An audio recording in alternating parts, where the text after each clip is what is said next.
on children. Okay, so we have 4 panelists, as I mentioned earlier, and I'll be introducing them very briefly. Also, because of time, we will be taking all questions after the session. We have about 10 minutes allotted to questions and answers. So if you have questions during the dialogue, please keep them. You can post them through the forum there. Okay, so the first person I'll be introducing is Joy Thomas, who is the MD and founder of Dyslexia Ghana. She is a member of the British Dyslexia Association and the British Psychological Society, providing face-to-face online services to adults and children. She specializes in assessment and support for dyslexia, dyscalculia, dyspraxia, and dysgraphia. If you're confused, don't worry. I promise we would get to all of these terms during the conversation. Okay, the next person I'll be introducing is Melanie Brethour. Melanie Brethour is the founder of Decoding Dyslexia. She's a resource teacher from Montreal, Quebec, Canada, who, by the way, recently celebrated 20 years in the classroom. So congratulations, Melanie. She is an advocate for dyslexia awareness and the science of reading. Yes, reading is a science. Her deep commitment to this cause was sparked by her son Benjamin's dyslexia diagnosis at the age of 9, which ignited a personal mission to understand dyslexia and support her son and her students. Motivated by her son's journey, Melanie embarked on extensive research and training, achieving Orton Gillingham Associate Level Certification and becoming a CERI Structured Literacy teacher. Her expertise equips her with the knowledge to address dyslexia effectively. Thank you so much, Melanie, for doing this. You're most welcome. Okay, next up we have Jeannette Roberes. Jeannette, are you here? Okay, she is. Okay, so Jeannette Roberes is the founder of Barely Articulated. That is Bearly, Barely Articulated. Interesting name, by the way. She has worked as both a speech language pathologist and a software engineer. So for those of you thinking, oh, how can tech help my kids? Don't worry, it's all part of the conversation. Jeannette is the author of Technical Difficulties, Why Dyslexic Narratives Matter in Tech and the Speech Language Pathologist's Guide to Dyslexia. She is certified in 4 literacy programs steeped in the structured literacy method. Jeannette has spoken in over 40 countries and has earned recognition in the Washington Post and US News and World Report, among other professional acknowledgements. You're welcome, Jeannette. It's great to have you here. And finally, and definitely not the least, we have a strong, amazing woman by person of Lovette Singleton, who is a dyslexia advocate. Lovette is a Nigerian by birth and a US American by nationality. She's a diplomat with the US Department of State by day and a full-time dyslexia advocate all the time. As a mother of a brilliant dyslexic currently living in the 8th country and 4th continent, wow, over the last 16 years, Lovette has gained valuable insights on the topic of dyslexia as it applies to diverse cultural and academic conditions. Lovette is a curious learner, an avid reader, and an adventurous traveler with a passion for writing. Lovette is married to her beloved spouse and is a devoted mother to 2 children. Thank you so much, Lovette. So everyone, let's give a virtual round of applause to our 4 super phenomenal panelists as we're about to start the conversation. Okay, so to get started, when I was reading Joy Thomas's profile, I mentioned 4 terms, and I'm sure some people might have been a bit confused. I said dyslexia, dyscalculia, dyspraxia, and dysphagia. So, Joy, could you please just explain, just define the 4 terms and, the similarities, different, just tell us about them. Joy, you're muted. Could you please unmute? Okay. Hi, can you hear me now? Yes, I can hear you. Good morning, everybody. It's just a pleasure to be here today. Thank you very much for having me today as one of the panelists. Yes, dyslexia, dyscalculia is when you have problems with maths, calculations. So dyscalculia is when you have problems with maths. Dyslexia is when you have problems with words and spelling. And dyspraxia is when you have problems with your coordination. And dysgraphia is writing, when you have problems with writing. So I normally say I specialize in the 4Ds. Because not everybody is just dyslexia. You might be dyslexia, you might have problems with the words and spelling, and then also have problems with maths. And some people have problems with writing, and some people have problems with coordination. I mean, I've had children who've got all four, and there's others who have maybe just dyslexia. Some people have 2, some people have 3. I personally have coordination, dyspraxia, and dyslexia. And when it comes to maths, I think I'm very good on maths. But when it comes to reading and spelling, I need help. So yes, that's my yeah. Okay, all right. Thank you so much for that clarity. I think now we can see that they're not the same. Sometimes children have both, all 1 or 2, but they're not quite the same. Melanie, I'll be coming to you now. You're a seasoned educator. 20 years is a very long time. I mean, that's an entire adult, so you've raised adults, basically. Understanding these 4 terms, or let's focus on dyslexia as it is. What are the early signs? How do you identify without a proper test?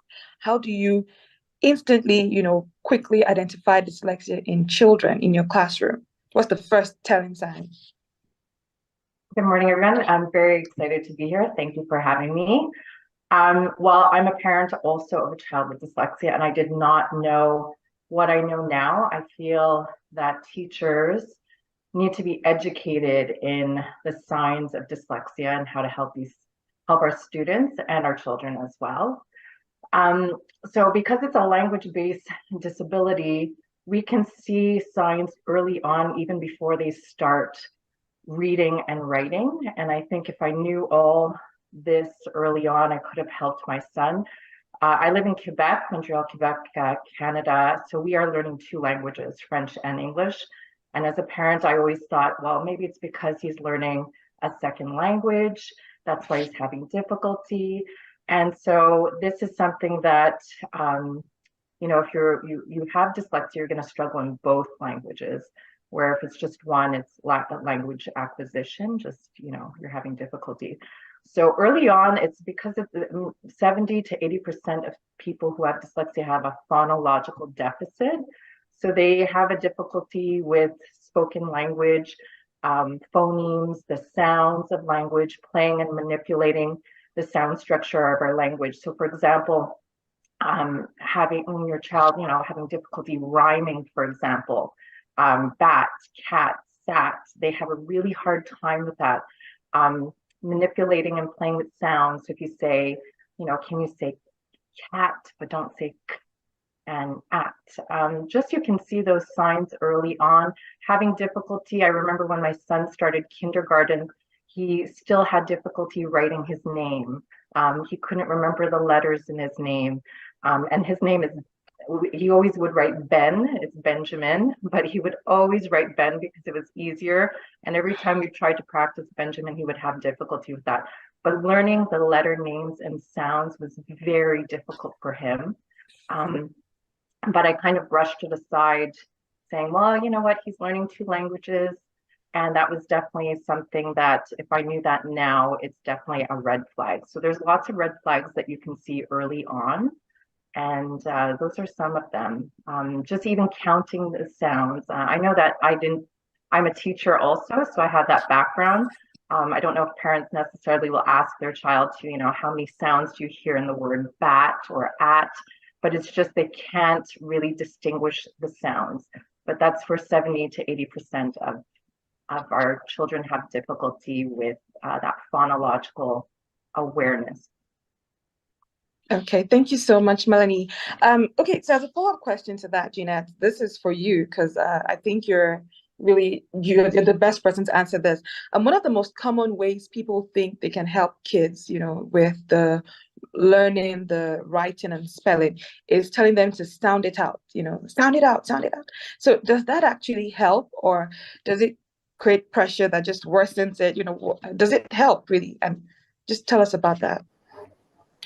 Thank you for your question, and hello everyone. Again, I'm Jeannette. So to answer your question, does the repetition of the teacher telling the student, just sound it out, is that effective as a means of teaching them the sound? So I think we have to look at the systemic issues when it comes to the pre-service teaching programs.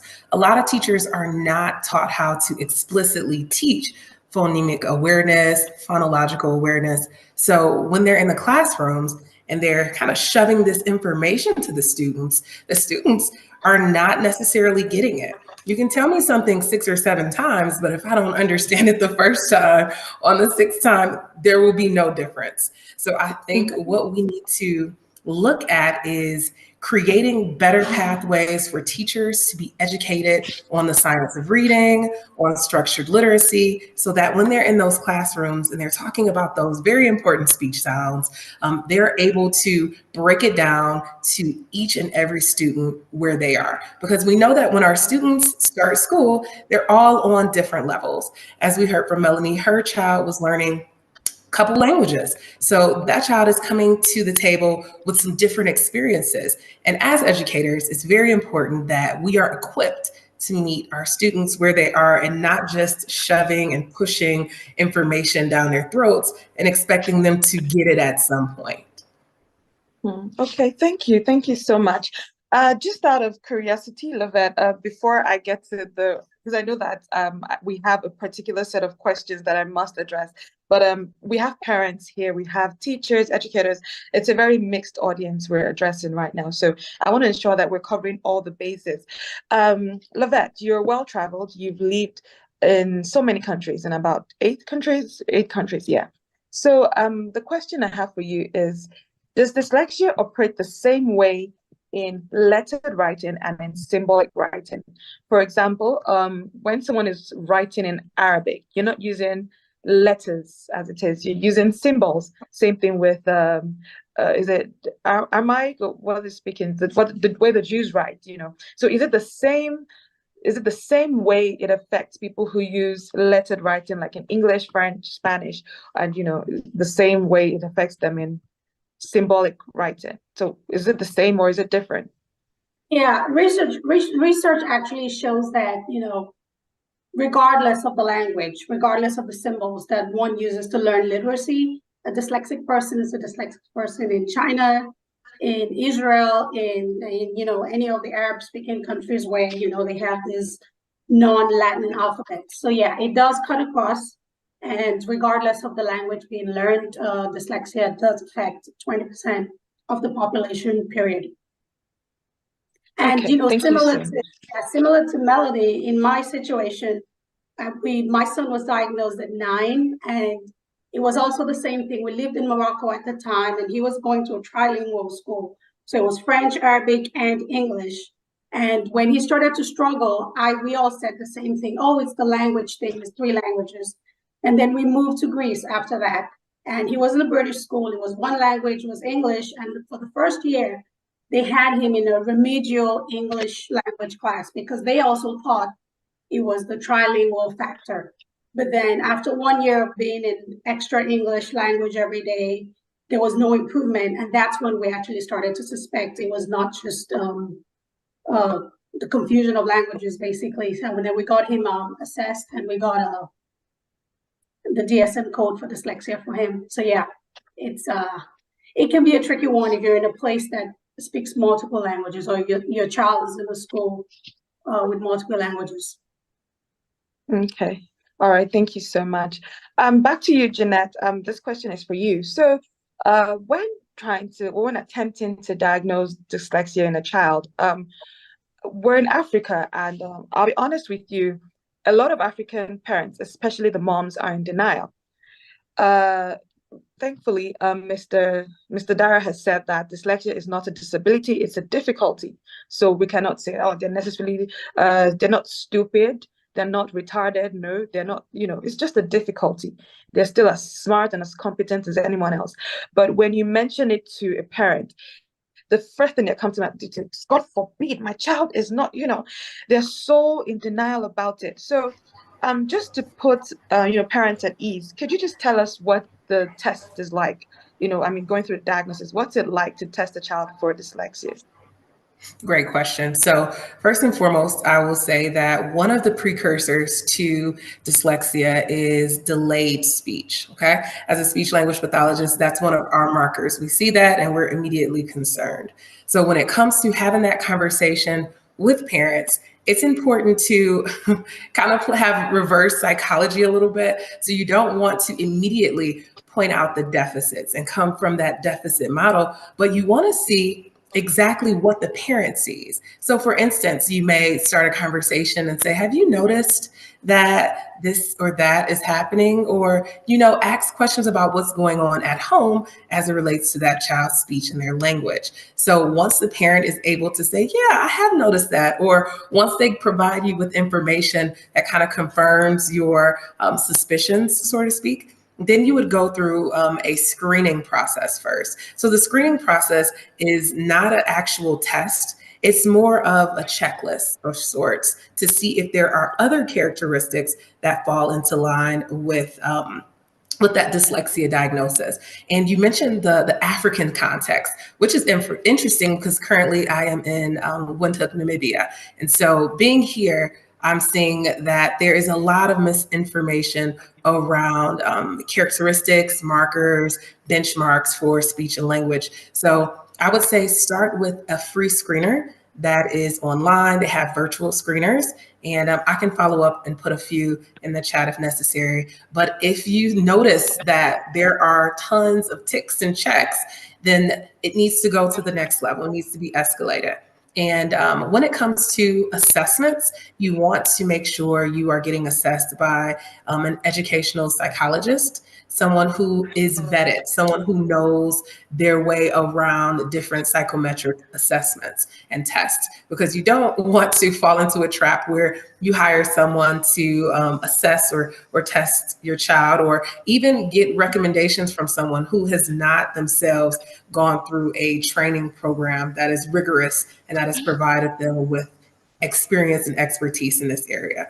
That's one thing I can certainly say that I have seen. There are a lot of people who say that they are familiar and aware and have these legitimate credentials, but it could certainly be false. So you want to be mindful of who you are seeking and talk to people who may have had similar experiences so you can get recommendations. Being here is a great first step for a lot of parents because they are in the presence of a lot of experts, a lot of individuals who have been down that road and who can provide some substantial recommendations.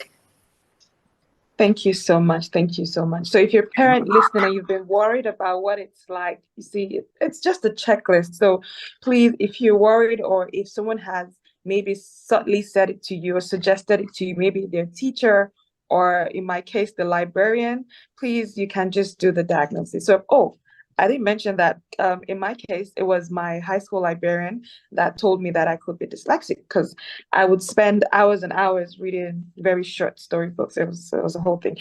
Okay, so moving on. Back to Joy. There's this huge debate, or not such a huge debate, in psychology about nature versus nurture. So my question is, what role does that play in dyslexia in children? That's an interesting question. It's a good question. Yeah. Nature versus nurture. Well, as we all know, we all not the same. We all born, well, as a dyslexic or a dyslexic thinker, as I like to call myself these days, a dyslexic thinker. There are no one particular dyslexic is the same as the other person. Some people, obviously, through nurturing, through schooling and through nurturing and through their parents, have got a very positive nature to themselves. So they approach things differently. And then also you find, well, we all born with, sorry, I'm a bit disorientated at the moment, sorry. We are born with being dyslexic, I'll say. And so we are born naturally, you are born being dyslexic. It's something that you didn't acquire when you are sorry, on this earth. But well, it depends on how you are nurtured and how you are cared for. That would actually determine whether you have a positive image of yourself or a negative image, and how you receive things when you are taught and when you don't receive things when you are taught. When you have the closest that I've come to understanding dyslexia, I'll say, is Davis' way of describing dyslexia, whereby when you're orientated, which just now I was saying I was disorientated because I was getting things a bit muddled up, and then put myself back in place. And when I'm orientated, I'm now beginning to make sense of what I'm saying. So if, say, a child is disorientated and they see things differently, and most dyslexics, I'll say, we see things in symbols.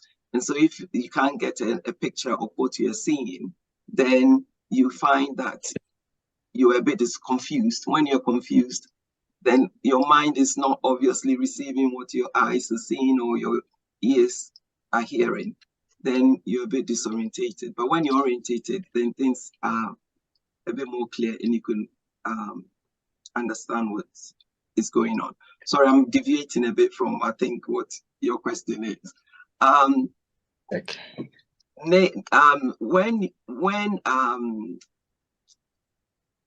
Sorry. When you are, when you've had a chance to be nurtured in your life, or the experience of being nurtured, everything seems to fall into place for you when you are learning. And when, sorry. I really agree with what you're saying. I totally agree with what Dr. Joy is saying. You know, it's researchers proven that dyslexia is a nature thing for sure. It affects people across cultures, you know, regardless of your community, how you were nurtured, regardless of class, race. It is definitely nature. 20% of the people are born that way. But then to what she said, nurture determines how far or how well a person ends up using their skills as a dyslexic. You know, there's statistics out there somewhere that says about 40% of people in prison actually show signs of dyslexia. On the other hand, you also have 40% of entrepreneurs who are also dyslexic. So with that skill, it's easy to go one way or the other. However you want to look at it, you know, the person who is going to jail, maybe doing criminal things, are actually using entrepreneurial-like skills as well, to just in the wrong way. Yeah, so nature plays a role in how you establish yourself as a, nurture plays a role in how you establish yourself as a dyslexic, but nature definitely is the main pointer for where dyslexia comes from. Okay, thank you very much. So much. Thanks. Yeah, that's okay, exactly what I was you. trying to say, but trying to get the words and things. No, you got it right. I was just expanding on what you actually got Thank it right. you. Yeah. So thank you for the collaborative answer. I like it. I like it anyway. Okay, so I think at this point, everyone on the call, in the conversation, understands what dyslexia is, how to identify it in children, you know, the early markers and things like that. So we're going to get to the heat of today, or to the main, you know, the main reason why we're here, the strengths. So the first question will go to you, Melanie. How can educators and parents work together to identify the unique strengths and talents of dyslexic children in the early stages of their education? Well, I think as teachers, you know, we obviously have many different subjects, hopefully, you know, different clubs and activities at school to encourage children to try different things. My son has amazing spatial intelligence. Like, he was always fantastic at puzzles. He can actually make mosaics out of Rubik's cubes. I know that sounds a little unique, but he has just an amazing talent and hobby. And I would have never have known that if we, didn't have one Rubik's cube or a similar cube at home. So I think as teachers and parents, we need to collaborate because school is difficult day in and day out. I can speak for my own son. I would say he's severely dyslexic, and going every day to school and doing something difficult takes a toll on them, right? The mental health piece, I don't know if we always talk about that, but it's huge for our kids. And as parents and teachers, because I wear both hats, just to be able to collaborate. If we see a child having, a really difficult time, we need to try and nurture their hobbies, their strengths at home as well. This is not their fault. Their brains are wired differently. They will learn to read if they, and I think Jeannette said it before that, teachers are not trained. Unfortunately, I was one of those teachers that was not trained in, I think I had one class in university about, learning disabilities. And I wasn't trained in how to teach reading as well, which is incredible. But I learned this all because of my son. So this is why I'm here and spreading awareness. And I think they have to be celebrated in other areas because for many of our kids, it's reading and writing is very difficult and it takes a toll. So, if they're great artists, they're very creative, out of the box thinkers. So we just have to try and celebrate all the little things that they do well, because we're at home their biggest cheerleaders, and we need to celebrate any little strengths. Doesn't mean they're going to be an entrepreneur one day, maybe, but hopefully. But we can definitely celebrate all their little milestones. So. Okay, thank you so much, Melanie.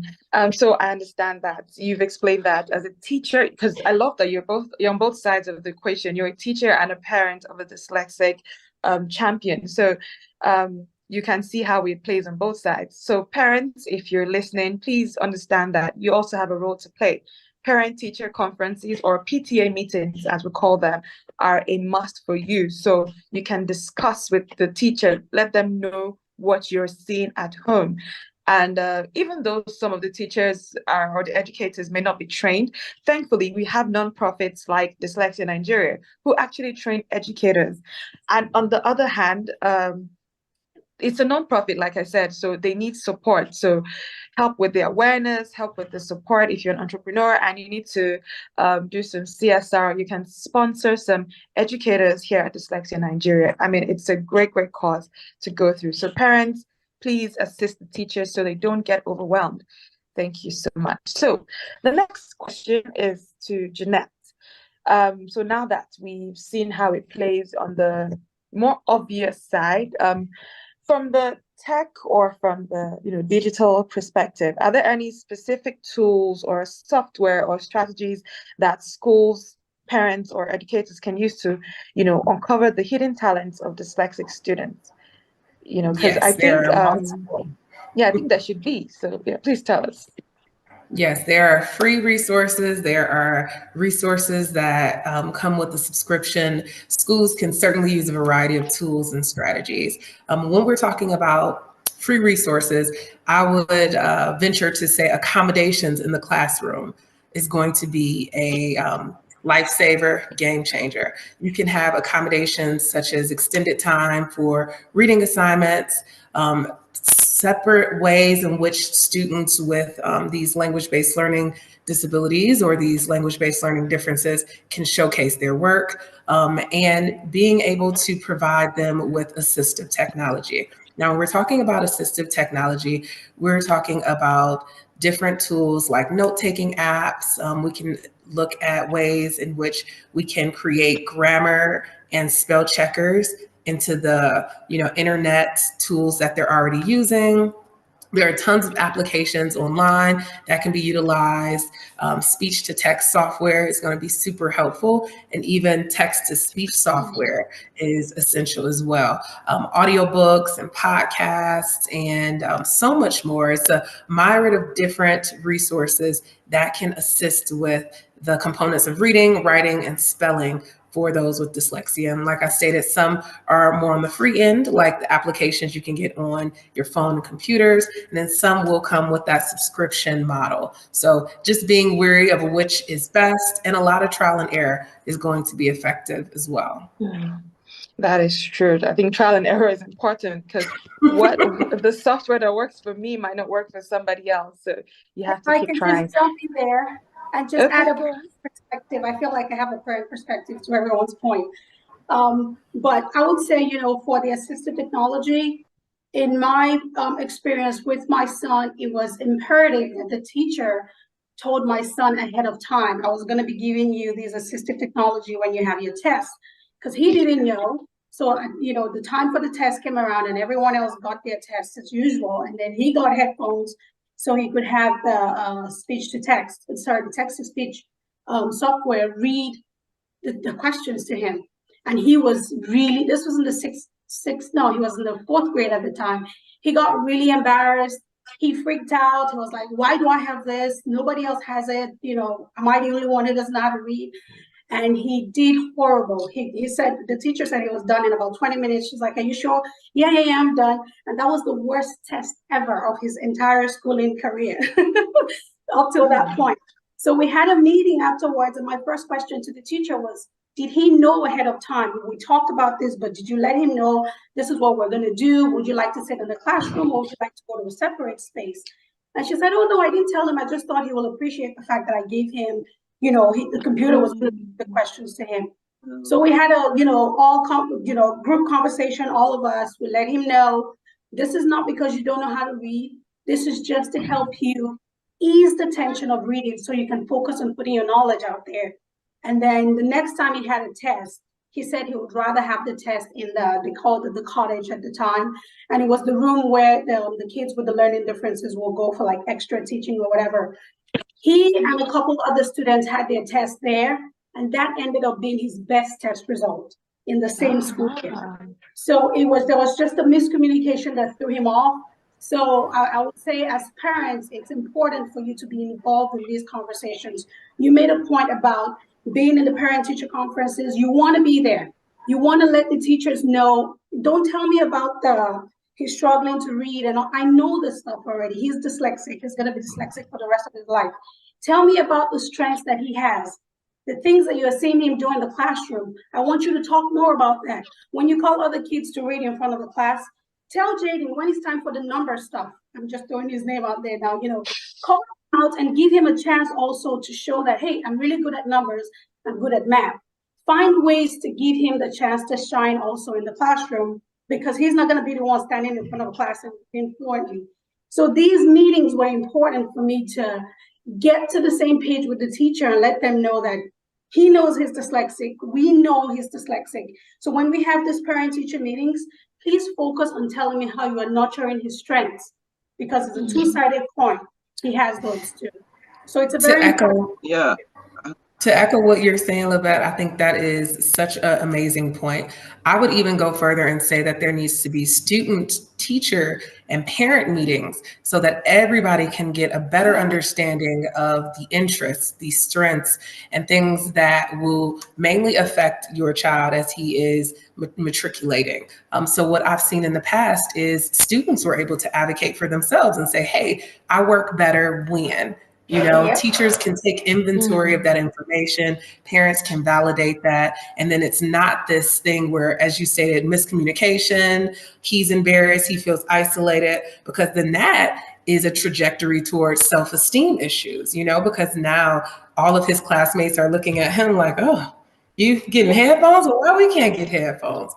So okay, sorry, Jeannette, please hold on. Please hold on. I'd like you to add this, because this is my next question for you, actually. So while you're on this, could you just talk about how we can encourage empathy, or, you know, in non-dyslexic children, so that they can assist their classmates? Please just go on with that. Yeah, I love that. So what I will say to kind of, extend what I was saying about teachers taking inventory, I would love to see more teachers doing quick little lists with their students upon the first week of school to understand more about those students, understand what holidays are important for them to celebrate, understand what are more of the things that they're interested in, what books do they like to read. All of this is a culmination of how that teacher can create empathy in the picture books that they're using, in the activities and the celebrations that they are uplifting the students around. So I think when you know your students better, then you can plan better. And then that way, that creates safety, it creates belonging, and overall, it creates empathy amongst other students because now they want to learn more about this particular thing or this particular holiday. For instance, we're celebrating Diwali at my school next week. And a lot of students are like, what is that? So it's an Indian festival. It's a festival of lights. And so this is going to create global thinkers and students who are thinking outside of themselves because now they know about these different cultures. They know about these different neurodiversities that exist, like ADHD and autism and dyslexia, obviously. So having an inventory on your students and planning appropriately so that you can incorporate that into your lessons so that there is empathy amongst your students. Okay, thank you. Melanie, would you like to share from your classroom experience as well, how to create empathy, prevent bullying, and things like that? Well, I think it comes from the classroom, the teacher, the school, the culture, the environment. I think that's one thing that teachers need to understand dyslexia first, because they need to understand that it's not the fault of the child. Again, their brains are wired differently. So understanding that this is not about them not being motivated or lazy or anything to do with intelligence. It's really about them having a difficult time rewiring their brain. They'll be able to learn to read, but it takes sometimes our kids a little bit longer. And obviously the teacher needs to be educated in, how to teach effectively through structured literacy, the science of reading. Just simple things like, being just kind to students and celebrating. I would never, I work with small groups. So anytime they come with me, they're all struggling to learn to read and write.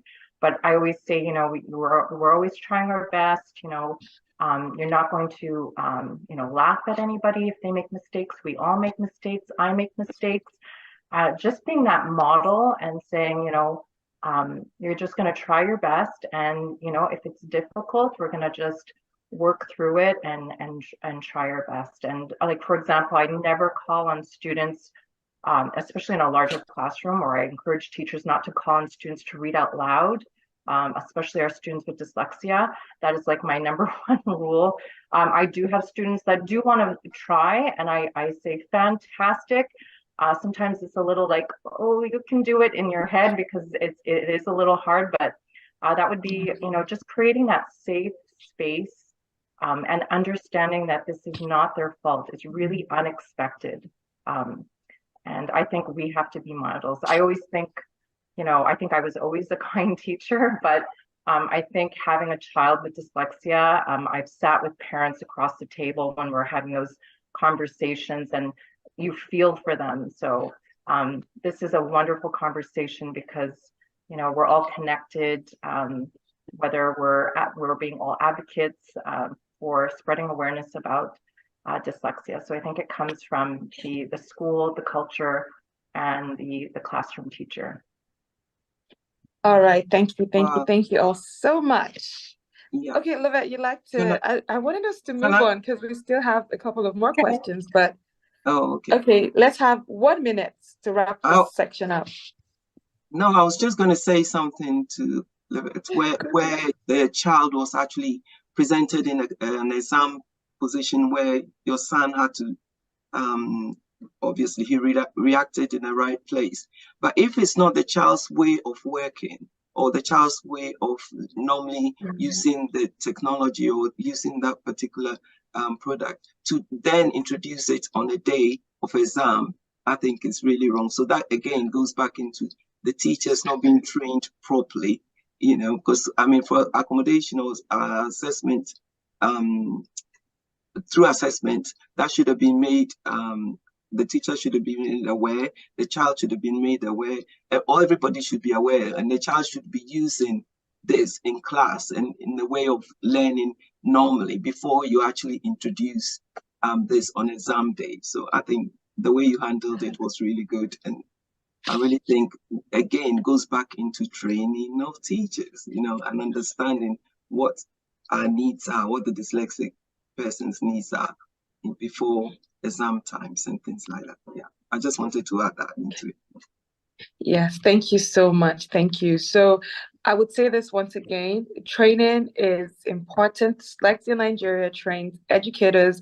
Please help create awareness. Let people know they have a plethora of training materials for teachers, parents, educators, and everyone who's just interested in learning. Because I myself am not a teacher, but this is something that I'm interested in. So I probably will just take a training because you never know. You never know who you would end up, you know, supporting. Okay, so the next section we're going to go into is, you know, managing the strengths and shining the lights, basically. So that's what we're going to be talking about next. So my next question is for Joy. Okay, Dr. Joy. So one second. Okay. What are some common misconceptions that could reduce the abilities? So let me put it this way. In the classroom, for example, there's students who might be great at other things and not so great at, you know, reading or writing. So what are the misconceptions surrounding these children that could hinder them from shining in the other fields? So how can we, you know, stop those misconceptions so that they can shine in the areas that they're supposed to shine in? Yeah. Okay. I'm just going to use myself as an example because that's me. You're talking about me. Great. Yeah. As a child, I wasn't good at reading. I wasn't good at spelling. I remember the word have. Oh my gosh, page after page, I've been told have, and I couldn't still get it. But when it came to maths, I could add up faster than a computer. By the time you finish saying the numbers, I gave you the answer. But that wasn't recognized. All was being focused was on this little bit of me that couldn't do this, instead of harnessing the other side, which was very good. And who knows what I would have been like, what I could have given to the world now. So coming back to children, that is the same thing. I mean, because there's nine things that you can do and you could do really well. And that one thing that you can't do, and everybody's just focusing on that.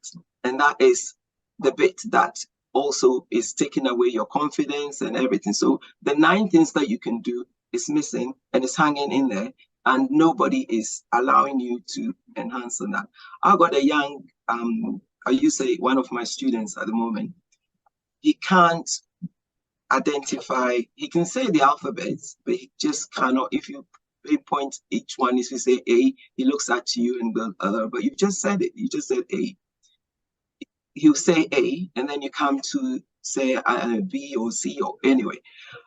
But we introduced clay to mold the alphabets and other things, because this is what we use in the Davis program. And this young guy started to mold shoes. And I'm not kidding. If you see the shoes this guy designs with clay, you are ready to wear them. They are so beautiful. But haven't not given him the clay, we wouldn't have known the side of him, and would have been always concentrating on now the alphabet. So now we use the shoes now to introduce, because he's not interested in doing anything else but creating these shoes. So now we're going to now use the shoes to do what? To say, okay, can you create 2 sneakers and one, well, he likes to call pastor shoes. So he has the pastor shoes, and he has the sneakers, and he has the runner's shoes, and he has all this. So can you create, say, 10 pastor shoes and 2 sneakers, and take away the 2 from the 10. And that's how we get him to do maths. So by enhancing what he's interested in, and enhancing and using and also encouraging in him and supporting him what he's good at, he's now able to do what he's not good at. And then when you say, okay, now can we put shoes, and then can you take S out of the letters and show me where the S is? All of a sudden, S is being identified. So so we need to continue to encourage and also nurture what we can do and play down. I'm not saying we shouldn't work on what we can't do, but play down what we can't do. I mean, when it comes to spelling and reading now, we've got all the technology there to spell. I mean, I couldn't have finished my master's if I didn't have Dragon. Okay. To do my exams. Now I could spell the big words, so I could use all the big words that I wanted to use that I couldn't spell to finish my exams.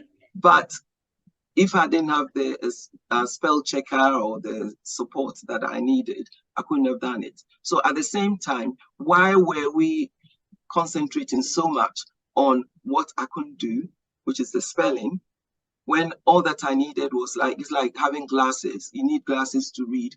I can't read. I see the letters. I can't see. But if you give me glasses and you correct my eyesight, I can read. Yeah. It's the same thing. So you give me Dragon, I could now speak into Dragon, and I could use all the words I want to use, and then it can read back to me, and I could correct it.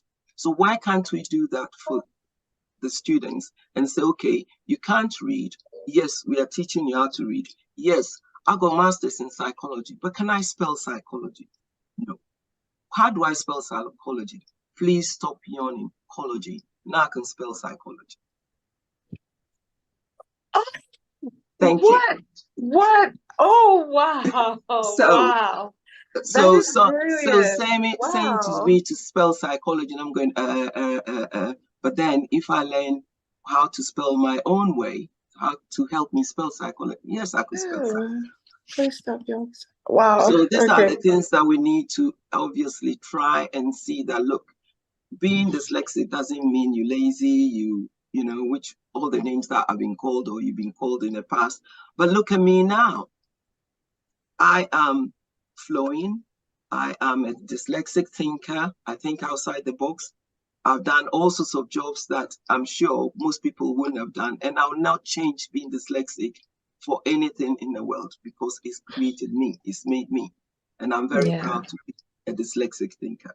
So, but thank you. By the same token, we need to harness this in the children, in our classes, and then also through teachers, not to get the children being put into boxes and say, well, you can't spell, so you can't have a break, you can't do this, you can't go out, you can't, do anything because you can't spell.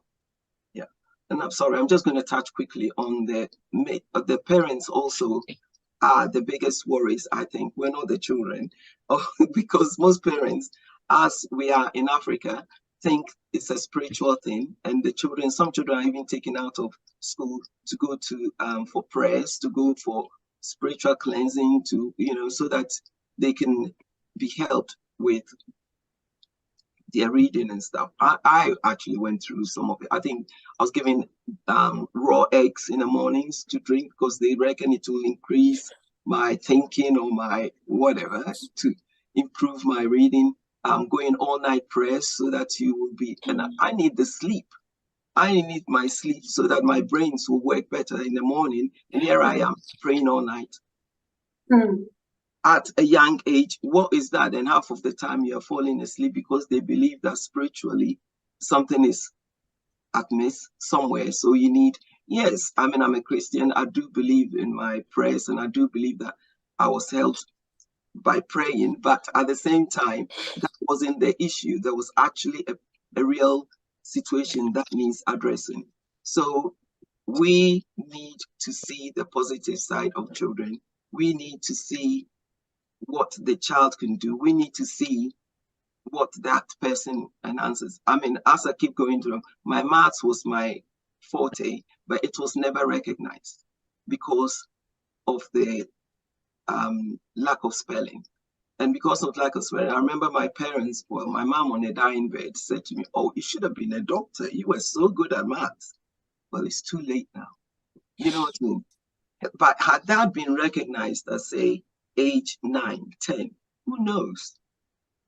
And supported and encouraged, the confidence, and instead of being retarded, well, not retarded, but shy and withdrawn into yourself and not being able to express yourself with others because you are being told, well, what you're doing is not spelling. Can you go back into spelling or reading or something? You know, whilst your child is being continuously being put down and told you can't do, let's start. And I'm so grateful for this conversation. I'm so grateful for the new look and the new way of now how dyslexia is being looked at, that hopefully from here in future we'll be encouraging more children and more to, you know, look at things differently.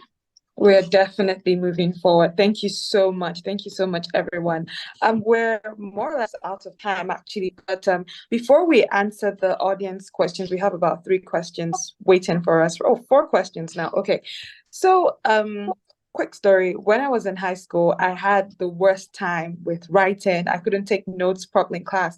My notes were a mess. Till date, if I show you my notes here, you probably can't even make sense of it because you're like, what is she writing?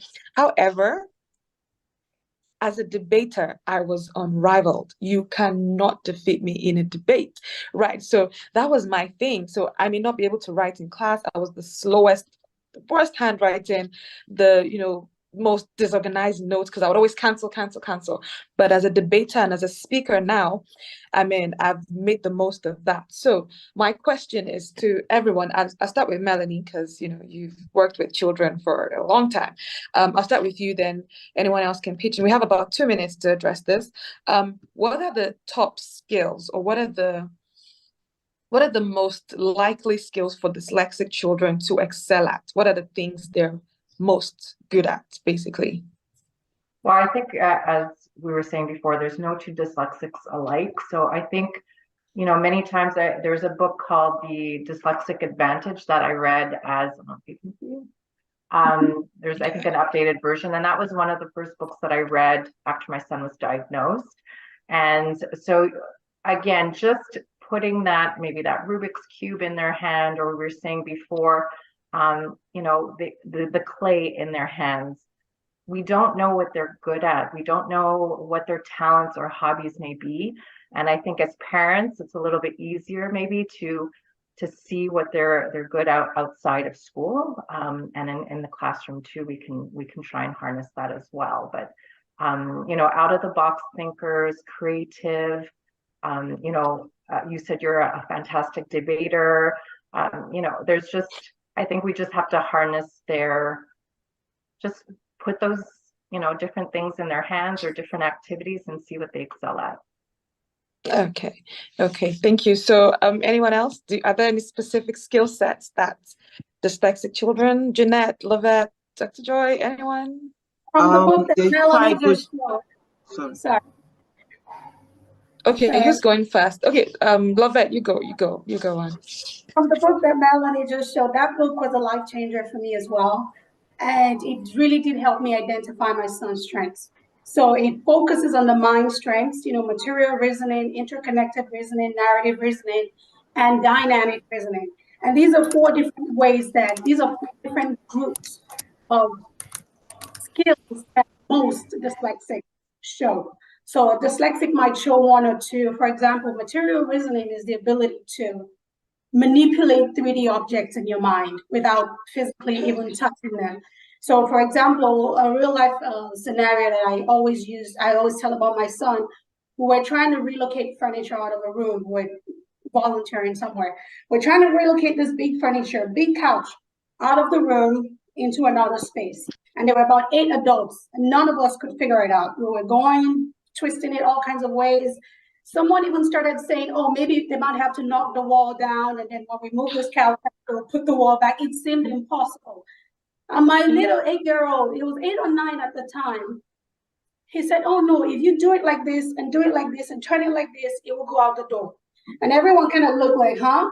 But me knowing that he's really good at material reasoning, I said, oh yeah, let's do it. We did exactly what Jaden said, and the couch just went right out the door. And I have several examples of him thinking like that. You know, interconnected reasoning, seeing the big picture out of something, taking one example, tying it to something else, and creating these big picture thinkers is also part of the interconnected reasoning. So an example would be, you know, there's a problem at hand, and some non-dyslexics are focusing on the step-by-step, how do we figure out this issue step-by-step? A dyslexic thinker, on the other hand, might just blurt out the idea out of sheer insight. They may not be able to explain what the step-by-step procedure is, but they can tell you, if you do this, this is going to work, because they have, you know, they have the ability to excel at insightful or thinking. So those are the kinds of things that if you see those things in your child, you want to nurture it. You want to remind them, oh, you see what you just did? It's your dyslexic mind that is making you think that way. That's brilliant. You know, I couldn't have thought about that. Someone else couldn't have thought about that. And the more you identify unique skills that your kids have and praise them in that focus, it boosts their self-confidence and makes it easy for them to go to school and be confident in who they are, own their dyslexia, and say, because I'm dyslexic, I'm able to do X, Y, Z, you know, I'm strong in these areas. But if you don't spend the time nurturing, first of all, identifying their strengths, nurturing it, and reminding them that because you're dyslexic is why you have this brilliant characteristic, that helps them build a persona that when they go to the public space, they own their dyslexia. They confidently tell people they're dyslexic because they don't see it from a negative side. So as a parent, the school may not do this for your child, but it's your responsibility to make sure you find what your child is good at and constantly remind them it's because you're dyslexic that you're really good at X, Y, Z. All right, thank you so much.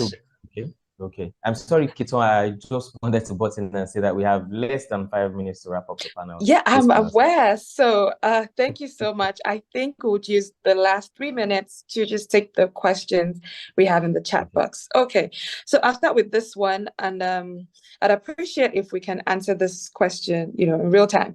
So, hello, Melanie. Does the Canadian curriculum accommodate children with dyslexia?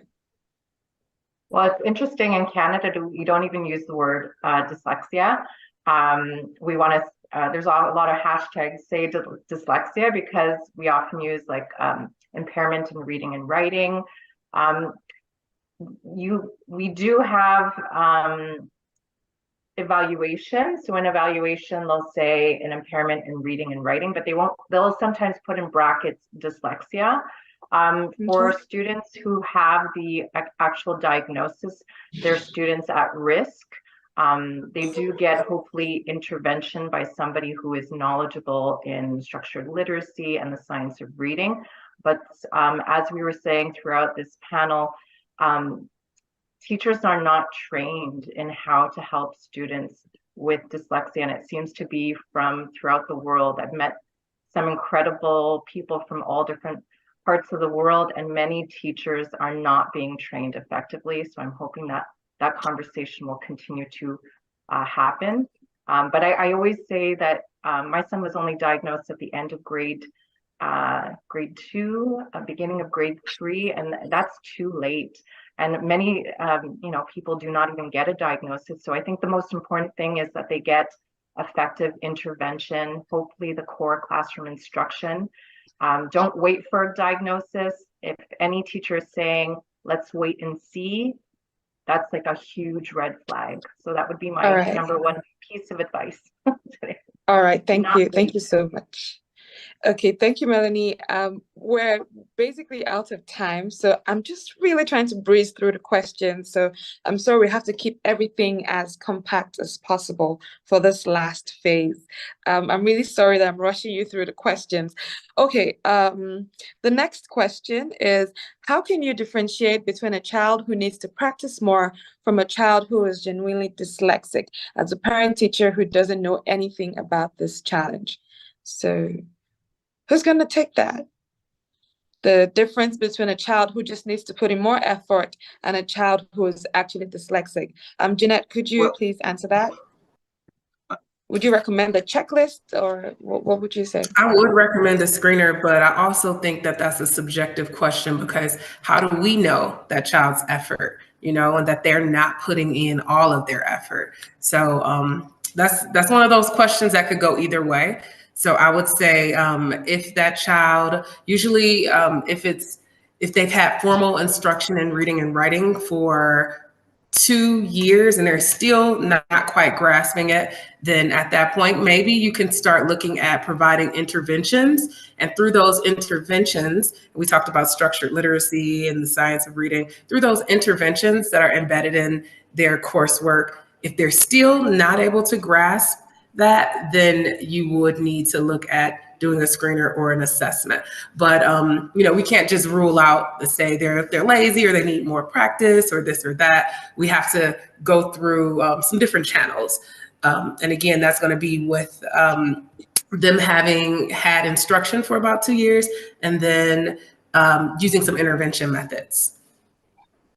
All right. Thank you so much. Thank you. Thank you. Thank you. I'd like to appreciate every one of you for this amazing conversation. Thank you so much, Joy, Melanie, Jeannette, and Lovette. I think we have covered most of the bases, right? And hopefully this is a conversation that has been recorded and will be made available. So even those who are not here live can still benefit from it, because it's something that everyone needs to know. Thank you so much for this. And I've learned a lot as well. I think I can confidently say that with the knowledge I've gotten from here, I can just build on it, and I can even help people in my own little capacity as well. So thank you so much, everyone, for joining. Thank